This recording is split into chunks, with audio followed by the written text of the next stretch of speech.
Where we can leverage AI in smart ways to help us actually create that interoperable ecosystem, like we need to lean into that. And a really good, honestly, example that we already have to rest on is the work that the state of Alabama did to create their interoperable records, where basically they take in-demand job criteria, they took information from, I think, 16 industry councils in that state. Learning providers came to the table, and instead of them agreeing on each individual competency or skill, they really leveraged AI to create a skills ontology and a skills framework that they could live with that would still help learners or humans at the center figure out where are their credentials of value that align to the jobs that I want to get, and how to do that. And so that is something that, Sasha, used to be such a manual process and tracked in spreadsheets and things like that. And now that can be something that AI is leveraging on the back end with the right human oversight. And then Amber, one of my colleagues here at CBEN, she convenes those industry councils quarterly to look at the data, to look at the competencies.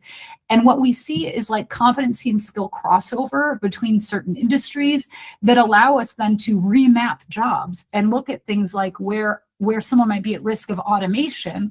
What are the competencies and skills they have for the next job? And that kind of work can be done today, right? Leveraging AI.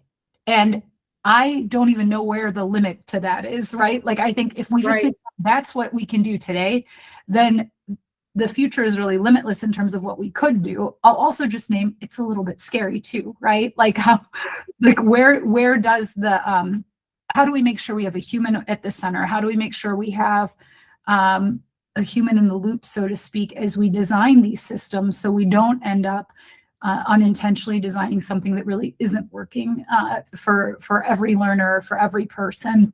And then on the flip side of this, on the AI question, this is like my soapbox, this is why it becomes so important for us to focus on durable skills that will be leveraged and used no matter what. So in a world where I can't predict the jobs of the future, there's a job that pays right now to be a real estate agent in the metaverse. And I always say, I don't even know what that means. I haven't looked it up, but it's a paying job. You can get paid as a social media influencer, which 15 years ago, if someone told me they were going to be a social media influencer and get paid, I would have laughed. But like Progressive here in Ohio hires social media influencers to help with their insurance business.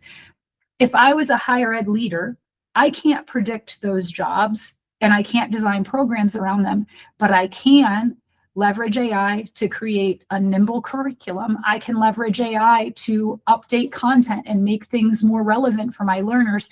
And I can leverage AI to help me make sure that that all of the things that I'm teaching are in service of a durable skill that will stand the test of time when this very specific nuanced program with its skills and content might not be relevant in 10 years. And I think that's where there's a real opportunity to use AI and to use kind of all the tech that now is at our disposal.